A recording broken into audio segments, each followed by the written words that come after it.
Welcome to ఐఫై news channel. భక్తులకు విజ్ఞప్తి. కుమారధార ముఖ్య విజ్ఞప్తి. భక్తులను ఉదయం 5:30 నుంచి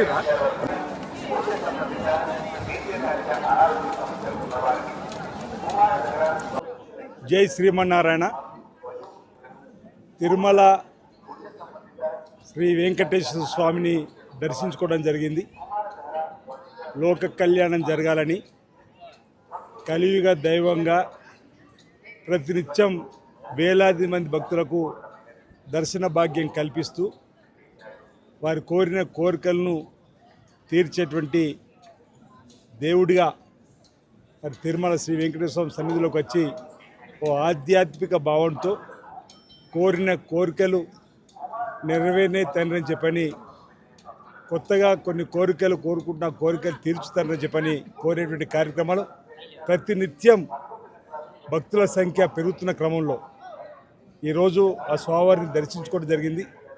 గతంలో శాసనసభ్యుడిగా ప్రభుత్వ విప్పుగా కూడా ఎంపికైన సందర్భంలో ఆ స్వామివారికి ఆశీస్సులను తీసుకొని తెలంగాణ రాష్ట్ర ప్రభుత్వం కూడా గౌరవ ముఖ్యమంత్రి రేవంత్ రెడ్డి గారి నాయకత్వంలో అనేక చక్కటి సంక్షేమ కార్యక్రమాలు తీసుకొని ముందుకు పోతున్న క్రమంలో పరిపాలన సజావుగా సాగే విధంగా కూడా లోక కళ్యాణం జరిగే విధంగా చూడు తండ్రిని ఆ కలియుగ దైవమైనటువంటి శ్రీ వెంకటేశ్వర స్వామిని వేడుకోవడం జరిగింది.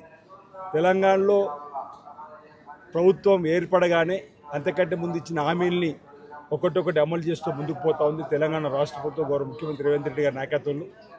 రైతులకు రుణమాఫీని 25,50,000 మంది కుటుంబాలకు ఇంచుమించు 21,000 కోట్లు ఇవ్వడం, గృహజ్యోతి 200 యూనిట్లు కరెంటు, గతంలో రైతులకు ఉచిత కరెంటు ఇచ్చింది ఆనాడు కాంగ్రెస్ ప్రభుత్వం. ఈరోజు కూడా మళ్ళీ రేవంత్ రెడ్డి నాయకత్వంలో పేదల ఇళ్లకు 200 యూనిట్లు కరెంటు కాల్చుకున్నట్టు ఉచితంగా ఇస్తూ ఉన్నాం.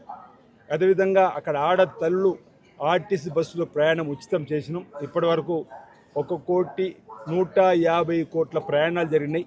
5,000 పైచిలుకు కోట్లు ఆడతల్లుకు ఆదా అయ్యే క్రమంతో పాటు ఆర్టీసీ కూడా లాభదాయకం కూడా జరిగినటువంటి కార్యక్రమం.